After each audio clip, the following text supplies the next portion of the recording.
حضرت عثمان غنی رضی اللہ تعالی عنہ کا قول ہے کہ مومن کو اس دنیا میں 6 قسم کے غم لگے ہوتے ہیں. ہر مومن کو اس دنیا میں 6 قسم کے غم لگے ہوتے ہیں. پہلا ہے اہل و عیال ذکر سے غافل نہ کر دے.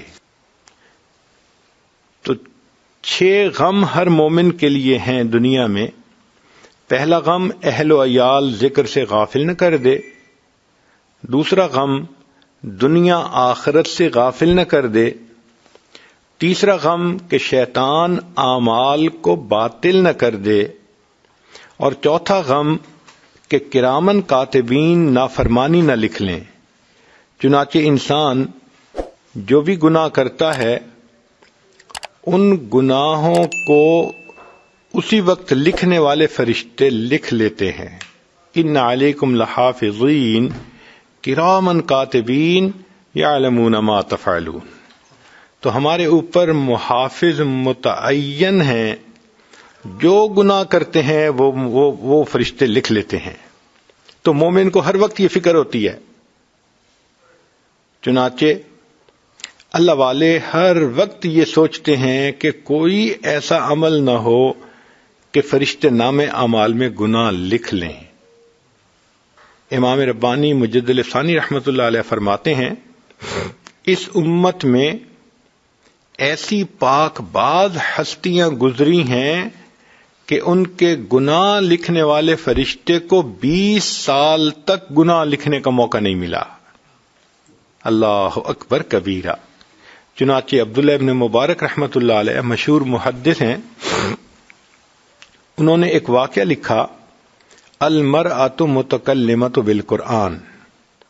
ایک عورت جو صرف قرآن مجید کے الفاظ سے ہی گفتگو کرتی تھی. وہ کہتے ہیں کہ میں حج عمرے سے فارغ ہو کے واپس آ رہا تھا. ایک درخت کے نیچے میں دوپہر کو قیلولہ کرنے کے لیے لیٹ گیا، تھکا ہوا تھا.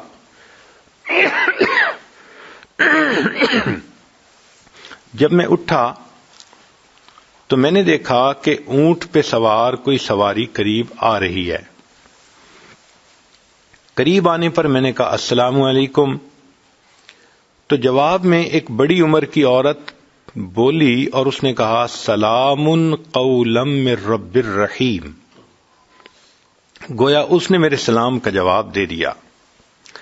میں نے پوچھا کہ بڑی اماں آپ یہاں اکیلی کیسے آ گئیں؟ اس نے قرآن کی آیت پڑھی وَمَن يُضْلِلِ اللَّهُ فَلَا هَادِيَ لَهُ. میں سمجھ گیا کہ یہ راستہ بھول گئی ہے اور اب اس کو راستے کی تلاش ہے. میں نے پوچھا کہ اماں آپ کدھر سے آ رہی ہیں؟ کہنے لگی وَأَتِمُّ الْحَجَّ وَالْعُمْرَةَ لِلَّهِ. میں سمجھ گیا کہ یہ حج عمرہ کرنے کے بعد واپس آ رہی ہے. میں نے پوچھا اماں آپ نے جانا کدھر ہے؟ اس نے کہا ادخلوا المصر انشاء اللہ آمنین. تو میں سمجھ گیا کہ یہ شہر جانا چاہتی ہے. میں نے بھی شہر جانا تھا. میں نے کہا کہ اماں آپ چلیں، میں آپ کے اونٹ کی نکیل پکڑ لیتا ہوں اور آپ کو میں شہر تک پہنچا دیتا ہوں. کہنے لگی ان احسنتم احسنتم لانفسکم. میں سمجھ گیا کہ بھئی اس نے مجھے دعا دی ہے. میں چل پڑا. اب راستے میں چونکہ راستہ کچھ لمبا تھا تو مجھے عربی کے کچھ اشعار آتے تھے، میں نے وہ پڑھنے شروع کر دیے. جب میں نے وہ پڑھے تو اس عورت نے کہا فَقْرَؤُوا مَا تَيَسَّرَ مِنَ الْقُرْآنِ کہ بھئی اگر تم نے کچھ پڑھنا ہی ہے تو قرآن مجید میں سے کچھ پڑھ لو. کہنے لگے میں نے پھر قرآن کی تلاوت شروع کر دی. جب شہر کے قریب پہنچے تو میں نے اس سے پوچھا اماں اس شہر میں آپ کا کون ہے؟ اس نے قرآن کی آیت پڑھی المال والبنون زینت الحیات الدنیا. تو میں سمجھ گیا کہ اس کے بیٹے ہیں. تو میں نے پوچھا کہ آپ کے بیٹوں کے کیا نام ہیں؟ اس نے قرآن کی آیت پڑھی ابراہیم و اسماعیل و اسحاق و یعقوب. تو مجھے پتہ چل گیا کہ اس کے یہ 4 بیٹے ہیں. تو میں نے اس جگہ پہنچ کے جہاں قافلے اترتے تھے ان بچوں کا نام لے کے آواز لگائی تو میں نے دیکھا کہ 4 نوجوان بچے جن کے چہروں پہ نیکی کا نور تھا، بہت منور چہرے تھے، تقویٰ نظر آتا تھا ان کی زندگی میں، اتباع سنت نظر آتی تھی. وہ اس کے بیٹے تھے. وہ چاروں کے چاروں آ گئے. وہ اپنی والدہ کو ڈھونڈتے پھر رہے تھے اور فکر مند تھے کہ والدہ کی سواری کہاں رہ گئی. والدہ کو ملے، سواری، انہوں نے اللہ کا شکر ادا کیا. اب ان کی والدہ نے ان کو کہا کہ قرآن مجید کی آیت پڑھ کے کہا کہ وَيُطْعِمُونَ الطَّعَامَ، یعنی بچوں کو یہ کہا کہ یہ جو شخص مجھے لے کے آیا ہے اس کو کھانا کھلا کے بھیجو. تو بچوں کے پاس کھانا تھا، انہوں نے فوراً دسترخوان لگایا اور انہوں نے مجھے کھانا کھلایا. میں کھانا کھا کے اٹھنے لگا تو میں نے ان کا شکریہ ادا کیا. تو عورت نے آیت پڑھی انما نطعمکم لوجہ اللہ لا نرید منکم جزاء ولا شکورا. عبداللہ مبارک رحمۃ اللہ کہتے ہیں میں بڑا حیران، جب سے یہ عورت مجھے ملی ہے تب سے ہر بات کے جواب میں یہ قرآن کی آیت ہی پڑھ کے جواب دیتی ہے، ہر بات کا جواب قرآن کے الفاظ سے دیتی ہے. تو میں نے اس کے بچوں سے پوچھا کہ یہ تمہاری والدہ کا کیا معاملہ ہے؟ وہ کہنے لگے ہماری یہ والدہ قرآن کی حافظہ، حدیث کی عالمہ ہے، اس کے دل میں اللہ رب العزت کے سامنے قیامت کے دن کھڑے ہونے کا اتنا خوف ہے کہ پچھلے 20 سال سے اس کے منہ سے قرآن کے سوا کوئی دوسرا لفظ نہیں نکلا. اب اگر سوچئے کہ اس امت میں ایسی عورتیں بھی قیامت کے دن اللہ کے سامنے پیش ہوں گی کہ 20 سال تک ان کی زبان سے قرآن کے سوا کوئی دوسرا لفظ نہیں نکلا، تو وہاں اگر آج کی بچیاں ذرا سی بات میں کسی پہ تہمت ہے، غیبت ہے، کسی کے بارے میں بدگمانی ہے، الزام تراشی ہے، لایانی باتیں ہیں، ہم اپنے نامہ اعمال کو اللہ کے سامنے کیسے پیش کر سکیں گے؟ تو اس لیے ہم ہر وقت فکر مند رہیں کہ کوئی ایسا کام نہ ہو، کوئی ایسا عمل نہ ہو، بات نہ ہو کہ گناہ لکھنے والے فرشتے نامہ اعمال کے اندر گناہوں کو لکھ سکیں. 5واں غم یہ ہوتا ہے کہ ملک الموت غفلت میں نہ پکڑ لے، اس لیے کہ اس دنیا میں انسان جو اعمال کرتا ہے تو نیکی کا اثر بھی موت کے وقت ظاہر ہوتا ہے اور گناہوں کا اثر بھی موت کے وقت ریفلیکٹ ہوتا ہے. چنانچہ علماء نے لکھا ہے کہ بہت سارے گناہ ایسے ہیں کہ موت کے وقت انسان کو کلمہ پڑھنے سے محرومی ہو جاتی ہے.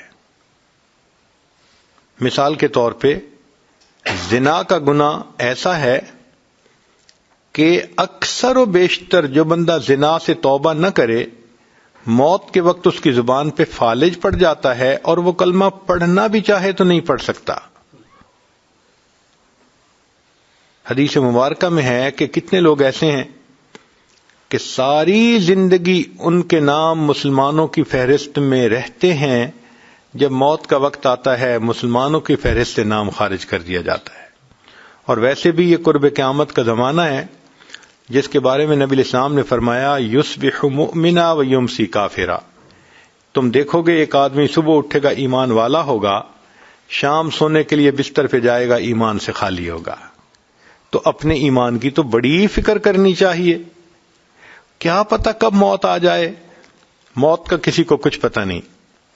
چنانچہ ایک نوجوان کراچی میں 3ری منزل پہ کچھ کام کر رہا تھا، کھڑکی سے باہر نکل کے اللہ کی شان کے جو پاؤں پھسلا تو وہ نیچے ٹور روڈ کے اوپر آ کے گرا. اب 3ری منزل یعنی کہیں 60 فٹ سے وہ نیچے گرا اور اللہ کی شان نہ ہڈی ٹوٹی، نہ جسم پہ کوئی زخم آیا، نہ خون نکلا. وہ ایسے اٹھ کھڑا ہوا جیسے کہ کسی نے اٹھا کے زمین پہ رکھ دیا ہو. سب لوگ حیران تھے کہ 50-60 فٹ کی بلندی، نیچے پکی سڑک ہو اور پھر بندے کو کوئی چوٹ نہ آئے۔ خیر سب لوگ خوش ہوئے۔ تیسرے دن اس کے 2 دوست تھے، وہ اس کو مبارکباد دینے کے لیے آئے۔ کبھی ہم نے سنا آپ تیسری منزل سے گر گئے مگر اللہ نے آپ کو بچا لیا۔ تو وہ بھی کہنے لگا ہاں اللہ کا مجھ پر بڑا فضل ہوا۔ تو وہ دوست کہنے لگے کہ اچھا اب اگر اللہ نے حفاظت کی تو ہمیں مٹھائی کھلاؤ۔ وہ کہنے لگا یہ میرے بالکل گھر کے سامنے ایک مٹھائی کی دکان ہے، میں ابھی وہاں سے تازہ مٹھائی لے کے آتا ہوں۔ انہوں نے کہا بہت اچھا۔ یہ کہہ کے یہ نوجوان اپنے ڈرائنگ روم سے گھر میں آیا اور بیوی کو کہا کہ مجھے پیسے دو، میں مٹھائی لاتا ہوں۔ جب اس نے پیسے لیے اور جانے لگا تو گھر کا فرش دھویا گیا تھا اور ایک جگہ پر تھوڑا سا پانی کھڑا تھا۔ جب اس نوجوان نے پاؤں رکھا تو پاؤں پھسلا، یہ سر کے بل گرا، وہیں اس کی موت آ گئی۔ آپ ذرا غور کیجئے کہ تیسری منزل سے نیچے گرتا ہے تو چوٹ تک نہیں آتی، اور اپنے گھر کے فرش پہ پاؤں پھسلتا ہے تو موت آ جاتی ہے۔ کسی نے سوچا بھی نہیں ہوگا کہ اس کو اس طرح موت آئے گی۔ تو کب موت آئے اس کے بارے میں کوئی بندہ نہیں جانتا۔ فرید بن عطار رحمت اللہ علیہ فرماتے ہیں میں نوجوان تھا، میری عطر کی دکان تھی اور میری دکان پہ چھوٹی چھوٹی شیشیاں تھیں جن میں عطر ہوتی تھی۔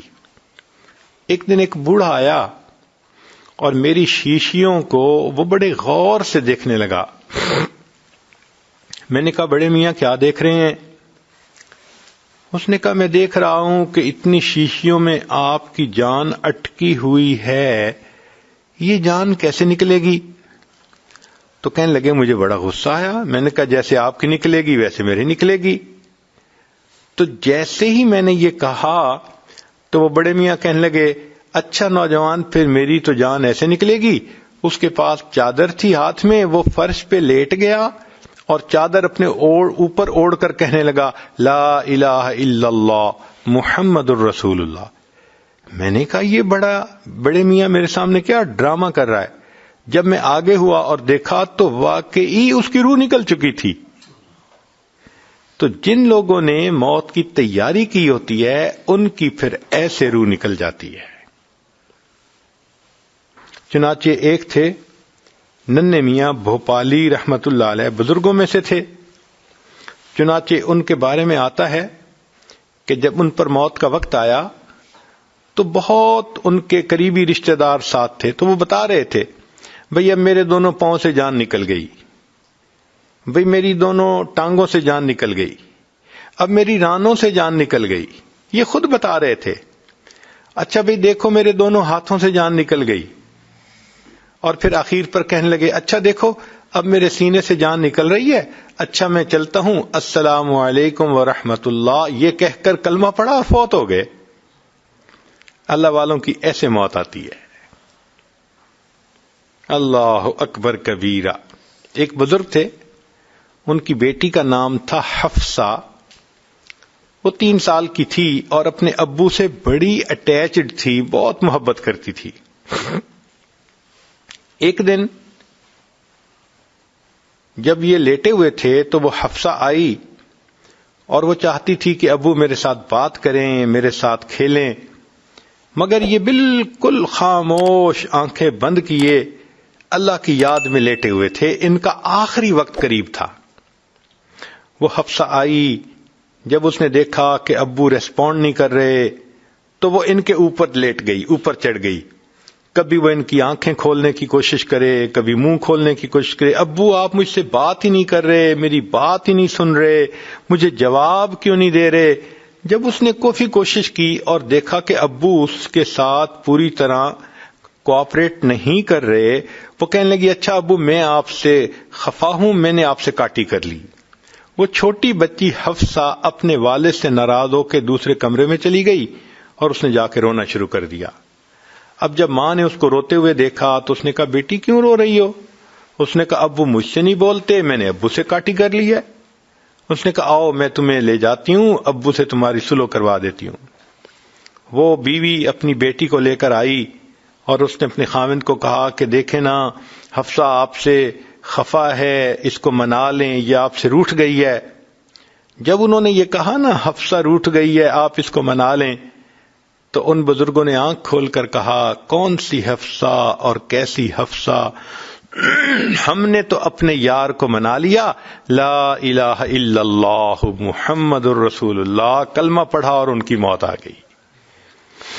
تو جنہوں نے نیکی پہ زندگی گزاری ہوتی ہے ان کو یوں کلمے پہ موت آتی ہے، اور جنہوں نے گناہوں کی زندگی گزاری ہوتی ہے موت کے وقت ان سے کلمے کی نعمت ہی چلی جاتی ہے۔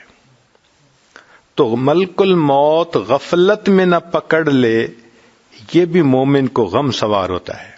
اور ایک چھٹا غم کہ اللہ تعالی کی خفیہ تدبیر ایمان کو ختم نہ کر دے۔ چنانچہ ہمارے اکابر اس بات پہ بہت ڈرا کرتے تھے کہ آج تو اللہ نے ایمان عطا کیا، پتہ نہیں موت تک یہ محفوظ رہے گا یا نہیں رہے گا۔ امام احمد بن حنبل رحمۃ اللہ علیہ کا واقعہ ہے کہ جب ان کی وفات کا وقت قریب آیا تو ان کے شاگرد قریب تھے، تو شاگرد جو ہیں وہ کلمہ پڑھنے لگے، لیکن امام صاحب صرف لا کا لفظ پڑھتے اور خاموش ہو جاتے، لا، پھر تھوڑی دیر کے بعد لا، پھر لا، تو 2-3 دفعہ انہوں نے صرف لا کا لفظ پڑھا، پورا کلمہ نہیں پڑھا۔ تو شاگرد بڑے حیران۔ اللہ کی شان کہ تھوڑی دیر کے بعد امام احمد بن حنبل رحمۃ اللہ علیہ کی طبیعت ذرا سنبھل گئی اور وہ ہوش میں آ گئے۔ تو شاگردوں نے کہا کہ حضرت ہم تو آپ کے پاس کلمہ پڑھ رہے تھے اور آپ کلمہ پڑھنے کی بجائے صرف لا اور لا کہہ رہے تھے۔ تو امام صاحب نے کہا حقیقت میں اس وقت شیطان میرے سامنے آ گیا تھا اور مجھے کہہ رہا تھا کہ احمد بن حنبل تو ایمان بچا کے دنیا سے چلا گیا، اور میں اسے کہہ رہا تھا لا، نہیں نہیں، جب تک میری آخری سانس نہیں نکل جاتی میں اس وقت تک بھی تیرے حملے سے امن میں نہیں ہوں۔ تو ہمارے اکابر تو آخری لمحے تک غم زدہ رہتے تھے کہ کہیں کوئی ایسی غلطی نہ ہو کہ کہیں ایمان ضائع نہ ہو جائے۔